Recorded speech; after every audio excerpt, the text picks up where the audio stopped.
നമ്മുടെ കുടുംബക്ഷേത്രത്തിലെ ഉത്സവബന്ധമായിട്ട് അതിലെ മഠാധിപതി ശ്രീ പൂർണ്ണചൈതന്യ അദ്ദേഹത്തെ ഭക്ത്യാദരപൂർവ്വം കുടുംബത്തിന് വേണ്ടിയിട്ടും എല്ലാവർക്കും വേണ്ടി ക്ഷണിച്ചു കൊടുക്കും.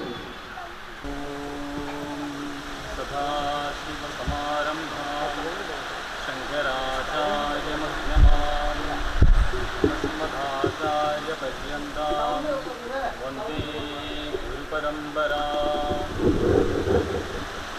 ഓം ശ്രീനാഥാദിഗുരുത്രയം സിദ്ധൗകം വടകത്രയം നവയുഗം ദ്വിവിക്രമം വീരാരാധിചതുഷ്ടിനവകം വീരാവലി പഞ്ചകം ശ്രീമന്മാലിനീ മന്ത്രരാജസഹിതം വന്ദേ ഗുരുമണ്ഡലം.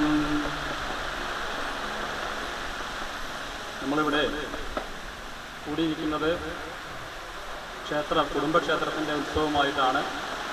അതോടനുബന്ധിച്ച് കുടുംബദേവത, കുടുംബസങ്കല്പം, ഇതാണ് നമ്മുടെ വിഷയം. എന്താണ് കുടുംബദേവത നമുക്ക് മനസ്സിലാക്കണം. അതെങ്ങനെ നമ്മുടെ കുടുംബസങ്കല്പത്തിന് കൂടുതൽ ഗുണപ്രദമാവുന്നു എന്നതും നമുക്ക് ചിന്തിക്കാം. നമുക്കറിയാം,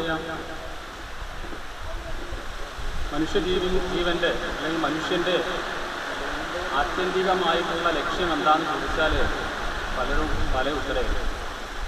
നമ്മളൊക്കെ രാവിലെ എഴുന്നേൽക്കുന്നു, എന്തെങ്കിലും കർമ്മത്തിൽ ഏർപ്പെടുന്നു, മറ്റ് ജോലികളിൽ നിരന്തരം ഏർപ്പെടുന്നു, ക്ഷീണിക്കുന്നു, വൈകിട്ട് എന്ത് ചെയ്യും, രാത്രിയാകുമ്പോൾ ഉറങ്ങുന്നു, വീണ്ടും രാവിലെ എണീക്കുന്നു, നിത്യ അതേപോലെ തന്നെ കർമ്മങ്ങൾ പിന്തുടരുന്നു. ദൈനംദിനമായിട്ട് ഇങ്ങനെ ചെയ്തുകൊണ്ടിരിക്കുന്നു. ഭക്ഷണം കഴിക്കുന്നു, ഉറങ്ങുന്നു, വീണ്ടും പിറ്റേന്ന് രാവിലെ എണീക്കുന്നു. ഇതാണ്. അപ്പോൾ നമ്മുടെ ലക്ഷ്യം എന്താണെന്ന് കൃത്യമായിട്ട് അറിയുന്നില്ല. നമുക്കിങ്ങനെ കർമ്മം ചെയ്തു വീണ്ടും പുനരാവൃത്തി ജനിക്കുന്നു, മരിക്കുന്നു, ഈ രീതിയിൽ പോയാൽ പോരാ. അതുകൊണ്ട് ഋഷി പ്രത്യേകിച്ചും പറയുന്നു, കേനോപനിഷത്തിൽ പറയുന്നുണ്ട്, ഇഹ ചേത് അവേദീ അത സത്യമസ്തി ന ചേദിഹാവേദി മഹതീ വിനഷ്ടി ഭൂതേഷു ഭൂതേഷു വിജിത്യ വീര പ്രത്യസ്മാൽ ലോകാത് അമൃതാ ഭവന്തി. കേനോപനിഷത്തിലെ ഒരു മന്ത്രമാണത്. ഇവിടെ ജീവിച്ചിട്ട് സത്യത്തെ അറിയണം. ഇഹ ചേത് അവേദീ അത സത്യമസ്തി. ഇവിടെ ജീവിച്ചിട്ട് സത്യത്തെ അറിയണം. ന ചേദിഹാവേദി മഹതീ വിനഷ്ടി. ഇവിടെ ജീവിച്ചിട്ട് ഈ സത്യത്തെ അറിഞ്ഞില്ലെങ്കിൽ മഹത്തായ നഷ്ടമാണ്. അതുകൊണ്ട് ധീരന്മാർ, വിവേകി, ധീരന്മാർ പറയുന്ന സമയത്ത് സാഹസിക പ്രവർത്തനം ചെയ്യുന്നവരല്ല ധീരൻ. ബുദ്ധി സമ രീതിയിൽ വിവേകത്തോടെ ബുദ്ധിയെ പ്രയോഗിക്കുന്നവനാണ് ധീരൻ. ധിയം രാതി ധീരഹ, ഇതാണ് അർത്ഥം. അപ്പൊ അങ്ങനെയുള്ള ധീരന്മാരെന്ത് ചെയ്യുന്നു? അപ്പൊ അങ്ങനെയുള്ള ധീരന്മാരെന്ത് ചെയ്യുന്നു? അവര് ഭൂതേഷു ഇവിടെ ഉണ്ടായിട്ടുള്ള ഭൂതങ്ങളിൽ, ഭൂതം എന്ന് പറഞ്ഞാൽ ഇവിടെ ഉണ്ടായിട്ടുള്ള സകല സൃഷ്ടികളിലും വിചിന്തനം ചെയ്ത്, നിരീക്ഷണം ചെയ്ത്, പ്രത്യസ്മാത് ഈ ലോകത്തിൽ നിന്ന് അമൃതന്മാരായിട്ടുണ്ട്, മുക്തന്മാരായിട്ടുണ്ട്. ഇത് കേവലം ഒരു വ്യക്തി പറഞ്ഞതല്ല, സത്യദൃഷ്ടാവായിട്ടുള്ള ഋഷി വേദങ്ങളിലൂടെ പറഞ്ഞതാണ്. ശ്രദ്ധിക്കണം, ഇതിന്റെ ഗൗരവം നമുക്ക് അധികം പേർക്കും അറിയില്ല. ഈ സത്യദൃഷ്ടാക്കൾ എന്ന് പറയുമ്പോൾ നമ്മൾ മനസ്സിലാക്കണം, അവർ സത്യത്തെ ദർശിച്ചവരാണ്. അപ്പൊ നമ്മൾ എങ്ങനെയായിരിക്കണം നമ്മൾ ചരിക്കേണ്ടത്? രണ്ട് രീതി ഉണ്ടെന്ന് നമുക്ക്. ഒന്നെങ്കിൽ നമുക്കൊരു ഗുരു വേണം. അതുകൊണ്ട് നമ്മളിവിടെ ജീവിച്ചിട്ട് സത്യത്തെ അറിയണം. അപ്പൊ ഇങ്ങനെ സത്യത അറിഞ്ഞില്ലെങ്കിൽ എന്താ കുഴപ്പം? വീണ്ടും ജനിക്കും, മരിച്ചവര് വീണ്ടും ജനിക്കും. ഇതും വേദത്തിൽ പറഞ്ഞിട്ടുണ്ട്. കഠോപനിഷത്തില് പറയുന്നുണ്ട്, യോനിമന്യേ പ്രബധ്യന്തി ശരീരത്വായ ദേഹിനഃ സ്ഥാണുമന്യേനു സംയന്തി യഥാ കർമ്മ യഥാശ്രുതം. യോനിമന്യേ പ്രബധ്യന്തി, യോനികളിൽ വന്ന് ജനിക്കുന്നു, പ്രാപിക്കുന്നു മരിച്ചവര്. എങ്ങനെ?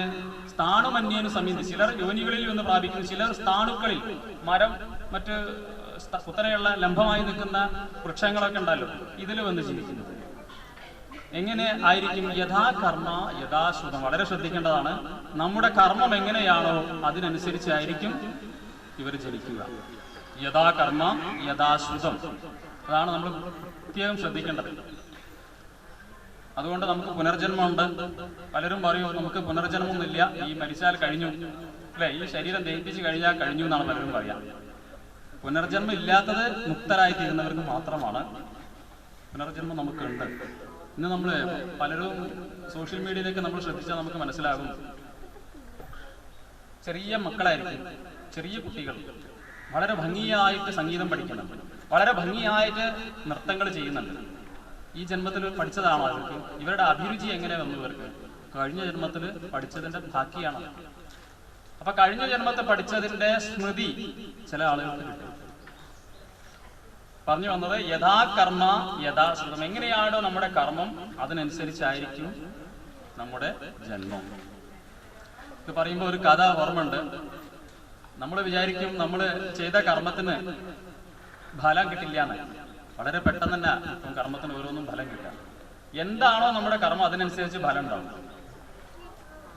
2016 കേരളത്തില് ആകമാനം ഓക്കി വന്നു, കൊടുങ്കാറ്റ് വീക്ഷി, അങ്ങനെ കടലൊക്കെ തിരമാലകളൊക്കെ ഇരുമ്പിക്കൊണ്ടിരുന്നു. ഈ സമയത്ത് നമ്മൾ കന്യാകുമാരിയിലായിരുന്നു. ആ സമയത്ത് ഭാഷ്യപാരായണ യജ്ഞത്തിൽ പങ്കെടുക്കാൻ പോയത്. അപ്പൊ നമുക്കൊക്കെ ഒരു ഇപ്പോൾ അധിക പേർക്കും കുറഞ്ഞു ഒരു സ്വഭാവമുണ്ട്. നമ്മളുടെ ഇടയിലുള്ള പ്ലാസ്റ്റിക് ഒക്കെ ഒരു കവറിലാക്കി തൊട്ടടുത്ത പുഴയോ എന്തെങ്കിലും ചെറിയ അരുവിയൊക്കെ ഉണ്ടെങ്കിൽ അവിടെ കിട്ടും, ചെറിയ നീർച്ചാലുകളൊക്കെ ഉണ്ടെങ്കിൽ അതിലേക്ക് കിട്ടും. അപ്പൊ ഇതൊക്കെ വന്നിട്ട് എവിടെ എത്തും? ലാസ്റ്റ് കടലിലെത്തിച്ചേരും. നമ്മളെ വിചാരം നമുക്ക് ബാധ്യത കഴിഞ്ഞു, പലരുടെയും ധാരണത പ്ലാസ്റ്റിക് നമ്മളെ കയ്യിൽ നിന്ന് പോയി, ഇനി കടലിലേക്ക് പോട്ടെ അല്ലെങ്കിൽ നദിയിലേക്ക് പോട്ടെ എന്നത്. ഇതൊക്കെ കടലിൽ എത്തിച്ചേർന്ന് ഈ പറഞ്ഞ കടൽ എന്ത് ചെയ്തു പറഞ്ഞാൽ പത്രത്തിൽ വളരെ വെണ്ടയ്ക്ക് അക്ഷരത്തിൽ കണ്ട് 2 ടണ്ണോളം പ്ലാസ്റ്റിക് ഈ ഓക്കിയുടെ സമയത്ത് കരയ്ക്കായിട്ട് കൊടുത്തു. യഥാ കർമ്മ യഥാശ്രുതം. കടലെടുത്തൊന്നുമില്ല, കടൽ നേരെ കരയിലേക്ക് കൊണ്ട് തന്നു. പിന്നെ ആർക്കായി പണി? നമുക്ക് തന്നെ. അപ്പൊ അത് നമ്മൾ വളരെ ശ്രദ്ധിക്കണം. അതുകൊണ്ട് മനുഷ്യജീവൻ വളരെ പ്രത്യേകതയുണ്ട്, വിശേഷ ബുദ്ധിയുള്ളതാണ്. ഇനി നമുക്ക് ഈ കുലം എന്താണ്, കുടുംബസങ്കല്പം എന്താണെന്നത് ചിന്തിക്കണം. നമുക്കറിയാം കുലം, നമ്മൾ പലപ്പോഴും കേട്ടിട്ടുണ്ട് ഈ കുലം എന്ന് പറഞ്ഞ വാക്കൊക്കെ. എന്താ അതിന്റെ അർത്ഥം? അല്ലെ കുലദേവത, കുലസ്യ ദേവത, കുലദേവത. കുലം എന്ന് പറയുന്ന അർത്ഥത്തിൽ കൂട്ടം എന്നൊരു അർത്ഥം പറയുന്നുണ്ട്, അല്ലെങ്കിൽ ഗോത്രം എന്നുള്ളൊരർത്ഥം. കുറച്ചുകൂടി ചിന്തിക്കുന്ന സമയത്ത് കും ലാദി ഇതി കുലം. ഭൂമി, കും എന്ന് പറയുമ്പോൾ ഭൂമി, ഭൂമിയെ രക്ഷിക്കുന്നതെന്തോ പാലിക്കുന്നതെന്തോ അതാണ് കുലം. അപ്പൊ കുലധർമ്മം അല്ലെങ്കിൽ കുലദേവത എന്ന് പറഞ്ഞാൽ എന്താ? ആ കുലത്തെ രക്ഷിക്കുന്നത് പാലിക്കുന്നത് അത് ആ ദേവത, കുലദേവത. ഇതാണ്. ഇത് പറയുന്ന സമയത്ത് നമ്മൾ മനസ്സിലാക്കണം, നമ്മുടെ പൂർവികരായിട്ടുള്ള ആളുകൾ ജീവിച്ചത് പണ്ടൊക്കെ ജലലഭ്യതയ്ക്ക് അനുസരിച്ച് ഏതെങ്കിലും നദീതീരത്തോ നദിയോടനുബന്ധിച്ചായിരിക്കും. കാരണം നമുക്ക് ജീവിക്കുമ്പോൾ വെള്ളം വേണം, വെളിച്ചം വേണം, ഇതൊക്കെ വേണം. അതിനനുസരിച്ച് നമ്മൾ വെള്ളം കിട്ടാതാവുന്ന സമയത്ത് നമ്മളിൽ പ്രാർത്ഥന തുടങ്ങുന്നു, ജലദേവതനെ ആരാധിക്കാൻ തുടങ്ങുന്നു, വരുണനെ ആരാധിക്കാൻ തുടങ്ങുന്നു മഴയ്ക്ക് വേണ്ടിയിട്ട്, അഗ്നിദേവനെ ആരാധിക്കുന്നു. വേദത്തിലെ വാക്ക് തന്നെ അഗ്നിമീളെ പുരോഹിതം എന്ന് പറഞ്ഞിട്ടാണ്. അങ്ങനെ ഉള്ള ഈ ഭൂതങ്ങളെ നമ്മൾ ആരാധിച്ചു, ദേവതകളൊക്കെ ആരാധിച്ചു. പിന്നീട് ക്രമേണ ചില ദേവതാ രൂപത്തെ, പ്രാപഞ്ചിക ശക്തി വിശേഷത്തെ നമ്മൾ ആരാധിച്ചു. നമ്മുടെ പൂർവ്വ ഋഷിമാർ, പൂർവ്വ പിതാക്കന്മാർ, അങ്ങനെ അവരെ ആരാധിച്ച് അവരുടെ പ്രാണനാണ് അവിടെ പ്രതിഷ്ഠിച്ചിട്ടുണ്ട്. ഇതിനെയാണ് നമ്മൾ നമ്മുടെ പരമ്പര അല്ലെങ്കിൽ കുലം പിന്നെ ഇത് ആരാധിച്ചു വരുന്നത്. കാരണം അവിടെ ഈ ആരാധിച്ച നമ്മുടെ പൂർവികരും ആ ദേവതയും തമ്മിൽ താദാത്മ്യം പ്രാപിച്ചു. ചില സ്ഥലത്ത് ആ ദേവനിലേക്ക് ലയിച്ചു എന്നുള്ള രീതിയിൽ ഗുരുമൂർത്തി ദേവതയിൽ തന്നെ ഉണ്ടാവും പ്രതിഷ്ഠ, അല്ലെങ്കിൽ ഒരു ഗുരുദേവ പ്രതിഷ്ഠ അവിടെ ഉണ്ടാവും, തൊട്ടടുത്തുണ്ടാവും. ഇവിടെ ആ ഗുരു അല്ലെങ്കിൽ ആ കാരണവർ എന്താണോ ആരാധിച്ചത് ആ ഒരു പ്രതിഷ്ഠ ഉണ്ടാവും. ഒന്നെങ്കിൽ ദേവി സങ്കല്പമായിരിക്കും, അല്ലെങ്കിൽ ശൈവ സങ്കല്പത്തിൽ ഉണ്ടാവും. ഈ രീതിയിലാണ് നമ്മുടെ കുലദേവതകളൊക്കെ നമ്മൾ കാണുന്നത്. ദേവത എന്ന് പറയുമ്പോൾ എന്താ? ദ്യോതിപ്പിക്കുന്നവെന്നാണ്. നമുക്ക് ഈശ്വരൻ ഒന്നേ ഉള്ളൂ, ഈശ്വരൻ ഒരാളോ. ദേവതകൾ നമുക്ക് അനേകമുണ്ട്. ഇത് നമ്മൾ പൂർണ്ണമായും നമുക്കൊരു ബോധ്യം വേണം. ഈശ്വരൻ നമുക്ക് ഒന്നുള്ളൂ. ദേവതകൾ നമുക്ക് വ്യത്യസ്തമായിട്ടുള്ള ദേവതകളുണ്ട്. 33 കോടി ദേവതകൾ പറയുന്നുണ്ട്. 33 പ്രകാരം, കോടി എന്ന് പറയുന്ന സമയത്ത് പ്രകാരം എന്നുള്ള അർത്ഥമുണ്ട്. ഈ രീതിയിൽ നമുക്ക് ദേവതകൾ ഇഷ്ടമാരിയുണ്ട്. ഇന്ന് നമുക്ക് ഇപ്പോൾ പലർക്കും കണ്ടുവരുന്ന ഒരു പ്രവണത എന്താ വെച്ചാൽ, പണ്ടുള്ള കുലധർമ്മം പരിഷ്കരിച്ച് പല സ്ഥലത്തും ഇപ്പൊ കാവുകളിലൊക്കെ കാണുന്നത്, ഒരു കാലഘട്ടത്തിൽ കാവൊക്കെ ക്ഷേത്രമായി മാറി പരിവർത്തനം വരുത്തി. ഇതിൽ പണ്ട് ഋഷിമാർ ചെയ്തു വെച്ചതിൽ വളരെ ആഴത്തിലുള്ള ഒരു തത്വം ഉണ്ടായിരുന്നു, ഒരു കാഴ്ചപ്പാടുണ്ടായിരുന്നു. അന്ന് ഈ കുളങ്ങളും ഈ കാടുകളും നിലനിർത്തിയത് കൊണ്ടാണ് ഈ പ്രകൃതി അങ്ങനെ നിന്നത്, ഒരു ബുദ്ധിമുട്ടില്ലാതെ. ഇന്ന് നമുക്കറിയാം ഇന്ന് എത്ര ചൂടുണ്ട്. ശരിക്കും പറയാൻ വെച്ചാൽ മാർച്ച് മാസമായിട്ടുള്ളൂ. ഇന്ന് നമുക്ക് ഏപ്രിൽ മെയ് കഴിയണം. ഇന്നത്തെ ചൂട് അത്രയായി 39 ഡിഗ്രിയോളമായി ശരിക്കും. ഇത് ഇന്ന് ഇങ്ങനെ ആവാനുള്ള കാരണം നമ്മൾ തന്നെയാണ്. കാരണം കാവുകളെല്ലാം ക്ഷേത്രങ്ങളാക്കി മാറ്റി, കാവിലെ ആരാധനാക്രമങ്ങളും മാറ്റി. പണ്ട് ശാക്തേയ രീതിയിൽ അല്ലെങ്കിൽ ആ കുലത്തിൽ ആ പൂർവികരായിട്ടുള്ള നമ്മുടെ ആചാര്യന്മാർ നിശ്ചയിച്ച രീതിയിലായിരിക്കും ആരാധന നടന്നിട്ടുണ്ടാവുക. പിന്നീട് അത് മാറ്റം വന്നു. പിന്നെ നമുക്ക് പലർക്കുള്ളൊരു ചിന്ത വന്നു, എന്താണ് ഈ ഗുളികൻ അല്ലെങ്കിൽ കുലവൻ അല്ലെങ്കിൽ കിരാതമൂർത്തി, ഇതൊക്കെ എന്താ മോശം ദേവതകളാണ്. നമ്മളിൽ വന്ന ചില ചിന്തകളാണ്. ഗുളികനെ ആരാധിക്കുന്നത് അയ്യ മോശമാണ്. അപ്പം നമ്മൾ ഞാൻ ഗുരുവായൂരപ്പൻ്റെ ഭക്തനാണ്, അല്ലെങ്കിൽ ഞാൻ എന്താണ് ശ്രീ വല്ലഭീശ്വരൻ്റെ ഭക്തനാണ്, ഇങ്ങനെയൊക്കെ പറയാൻ, അല്ലെങ്കിൽ ഞാൻ മൂകാംബികയിലാണ് പോകുന്നത്, ഇങ്ങനെയൊക്കെ ഒരു എന്താ പറയുക, ഒരു കാഴ്ചപ്പാട് നമുക്ക് വന്നു ചേർന്നു. നമ്മുടെ കുലത്തിലുള്ള ദേവതനെ നമ്മൾ നോക്കാതെ നമ്മൾ നേരെ ഗുരുവായൂരിലേക്ക് അല്ലെങ്കിൽ നമ്മൾ മൂകാംബികയിലേക്ക് പോകും. അപ്പം എന്ത് ചെയ്യും? കുലദേവത അവിടെ അനുഗ്രഹം ഉണ്ടാകും. ഞാൻ നേരത്തെ പറഞ്ഞു എന്താണ് കുലദേവത എന്ന് പറഞ്ഞ സമയത്ത്, നമ്മുടെ പൂർവികരായിട്ടുള്ള ഉപാസകനായിട്ടുള്ള ഗുരു കാരണവർ, അവരുടെ പ്രാണനാണത്. അപ്പൊ ആ കുലത്തിൽ പെട്ടവർക്കൊക്കെ ഈ ജീനെടുത്ത് നോക്കിയാൽ പരസ്പര ബന്ധമുണ്ടാവും. അപ്പൊ നിങ്ങൾ ഗുരുവായൂരപ്പനെ ആരാധിച്ചുകൊണ്ടൊന്നും നിങ്ങൾക്ക് അനുഗ്രഹം കിട്ടുന്നില്ല. ഈ കുലദേവതന്റെ അനുഗ്രഹം തന്നെ വേണം. കാരണം നമ്മുടെ പ്രാണനാണത്. നമ്മുടെ ജീനായിട്ട്, നമ്മുടെ പ്രാണനായിട്ട് അഭേദ്യമായിട്ടുള്ള ഒരു ബന്ധമാണ് ആ ദേവതയ്ക്കുള്ള.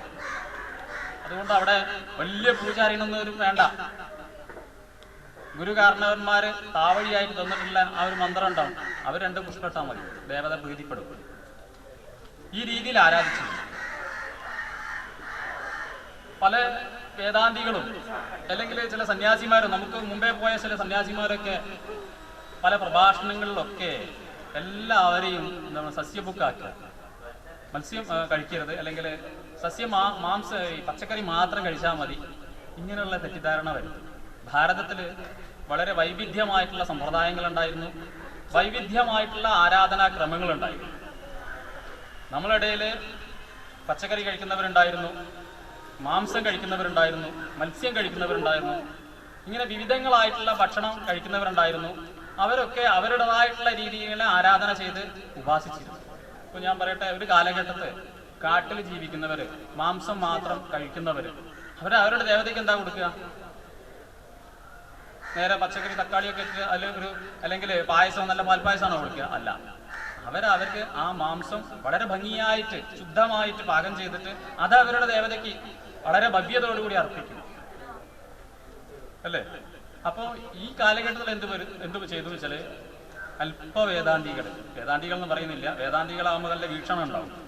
വേദാന്തികൾ എന്ത് ചെയ്തു വെച്ചാൽ എല്ലാവരെയും പച്ചക്കറി കഴിപ്പിക്കാനും അതേപോലെ ഇത്തരം ആരാധനക്രമങ്ങളെ ഇല്ലാതാക്കാനും വേണ്ടിയിട്ടുള്ള പ്രവണതകൾ നോക്കും. ഇത് നമ്മുടെ കുലങ്ങൾക്കൊക്കെ പ്രയാസം ഉണ്ടാക്കി, കുലത്തിന്റെ അഭിവൃദ്ധിക്കൊക്കെ പ്രയാസങ്ങൾ ഉണ്ടാക്കി. ഗീതയില് ഭഗവാൻ പറയും, കുലക്ഷയെ ഭഗവാനല്ല അർജുനൻ പറയുന്നുണ്ട് ഭഗവാനോട്, കുലക്ഷയെ പ്രണശ്യന്തി കുലധർമ്മ സനാതന ധർമ്മേ നഷ്ടേ കുലം കൃത്സ്നം അധർമ്മോ അഭിഭവത്യുത. അർജുൻ കൃഷ്ണനോട് പറയുകയാണ്, അല്ലയോ കൃഷ്ണ, കുലധർമ്മം ക്ഷയിക്കുന്ന സമയത്ത് സനാതനമായി ഈ ധർമ്മവും ക്ഷയിക്കുന്നു. എവിടെ കുലധർമ്മം പൂർണ്ണമായിട്ട് കൃത്സ്നം പൂർണ്ണമായിട്ട് നശിക്കുന്നുവോ അവിടെ അധർമ്മം കുടികൊള്ളുന്നു. ഇത് അങ്ങേക്ക് അറിവുള്ളതാണല്ലോ. കൃഷ്ണനോട് പറയുക അർജുനൻ. ഇനി അടുത്തൊരു ശ്ലോകം കൂടി പറയുന്നുണ്ട്, ഉത്സന്ന കുലധർമാണാം മനുഷ്യാണാം ജനാർദ്ദന നരകം നിയതം വാസോ ഭവതീത്യനുശുശ്രുമ. ഉത്സന്ന കുലധർമ്മാണാം. അല്ലയോ ജനാർദ്ദന, മനുഷ്യന്മാരുടെ ഈ കുലധർമ്മം ക്ഷയിക്കുന്ന സമയത്ത് മനുഷ്യന്മാർ എവിടെ പതിക്കുന്നു? നരകത്തിൽ ചെന്ന് പതിക്കുന്നു. കൃത്യമായി നമ്മൾ ചിന്തിക്കണം. ഇങ്ങനെ പണ്ടുള്ളവർ, പൂർവശുശ്രുമ പണ്ടുള്ളവർ പറഞ്ഞു തന്നിട്ടുണ്ട്. അർജുനൻ പറയാണ്. അതുകൊണ്ട് കുലധർമ്മത്തിന് പ്രതികൂലമായതൊന്നും ഞാൻ ചെയ്യില്ല എന്ന് അർജുനൻ സൂചിപ്പിക്കുക.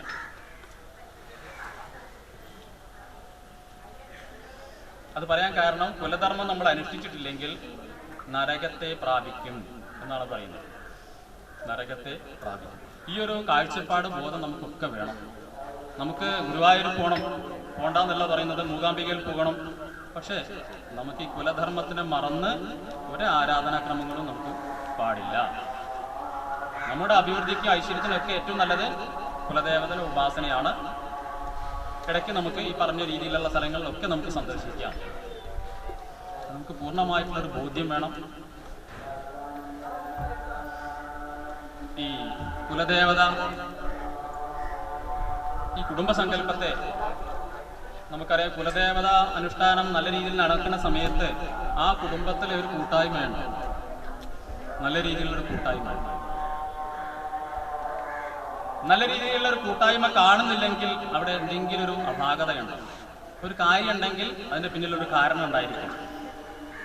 ഇത് വളരെ ലോജിക്കായിട്ടുള്ള ഒരു കാഴ്ചപ്പാടാണ്. ഏതെങ്കിലും കുടുംബത്തിൽ ഐക്യം ഇല്ലെങ്കിൽ അതിൻ്റെ പിന്നിലൊരു കാര്യം ഉണ്ടായിരിക്കും, ഒരു കാരണം ഉണ്ടായിരിക്കും.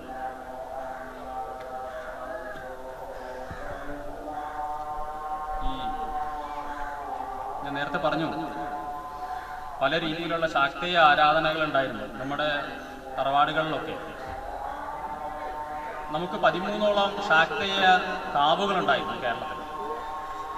തിരുമാന്താംകുന്ന്, കൊടുങ്ങല്ലൂര്, കൊടിക്കുന്ന് ദേവീക്ഷേത്രം, തിരുവല്ല മുത്തൂറ്റ് ദേവീക്ഷേത്രം, ഇങ്ങനെ തുടങ്ങി കരിങ്ങാഞ്ചേരിക്കാവ്, അല്ലേ, ഒട്ടനവധി മാടായിക്കാവ് എന്ന് തുടങ്ങിയിട്ട് 13ഓളം നമുക്ക് ശാക്തീയ ഭഗവതികളെ ആരാധിച്ചു.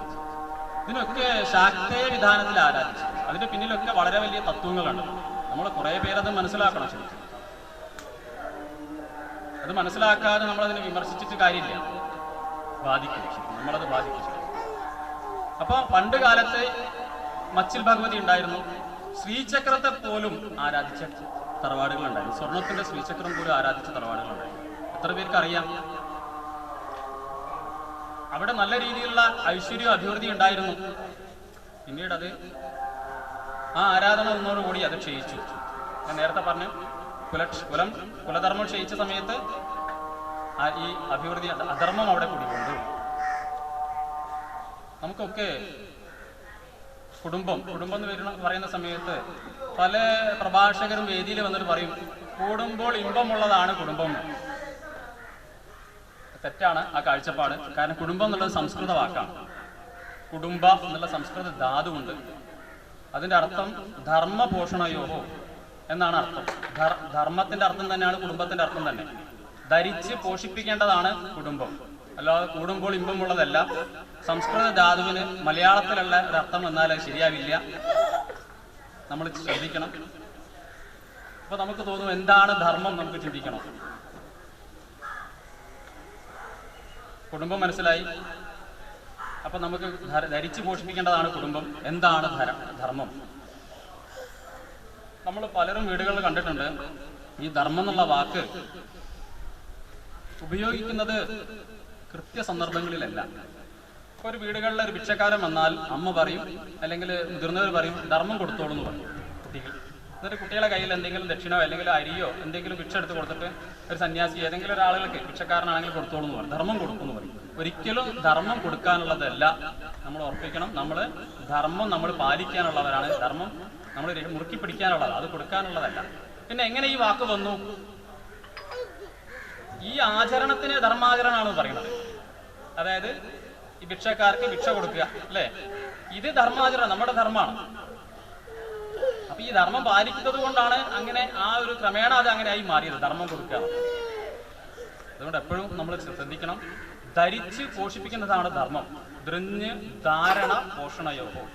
ധരിച്ച് പോഷിപ്പിക്കേണ്ടതെന്തോ അതാണ് ധർമ്മം. എന്ത് ധരിക്കണം? നമുക്കൊരു ചോദ്യചിഹ്നമുണ്ട്. ഞാൻ എന്ത് ധരിക്കണം?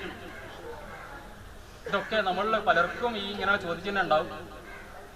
ഉപനിഷത്ത് വ്യക്തമായിട്ട് പറയുന്നുണ്ട്, ധർമ്മത്തിൽ അല്ലെങ്കിൽ എന്തെങ്കിലും കർമ്മം ചെയ്യുന്ന സമയത്ത് നമുക്ക് സംശയം വന്നാൽ ആരോട്, എങ്ങനെയുള്ള ആളോട് നമ്മളത് ചോദിക്കണം. തൈത്തിരീയോപനിഷത്തിലൊരു മന്ത്രം പറയുന്നുണ്ട്, യുക്ത അലൂക്ഷ ധർമ്മകാമാസിഹു. യുക്തന്മാരായിരിക്കണം, അലൂക്ഷന്മാരായിരിക്കണം, ക്ഷിപ്ര കോപമില്ലാത്തവരാവണം. ഒരാള് ക്ഷിപ്ര കോപമുള്ള ആളാണ്, അയാൾ പോയിട്ട് നമ്മളൊരു സംശയം ചോദിച്ചാൽ എന്തുണ്ടാവും? ചാടിക്കയറും അയാൾ. നമുക്ക് വ്യക്തമായി മനസ്സിലാകോ? ഇല്ല. അതുകൊണ്ട് അലൂക്ഷന്മാരായിരിക്കണം. യുക്ത അലൂക്ഷ ഒര ധർമ്മകാമാസിഹു. ധർമ്മകാമന്മാരായിരിക്കണം അവർ. ധർമ്മത്തെ പരിപാലിക്കുന്നവരായിരിക്കണം. അങ്ങനെയുള്ള ആളോട് നമുക്ക് സംശയം ചോദിക്കാൻ പറ്റും.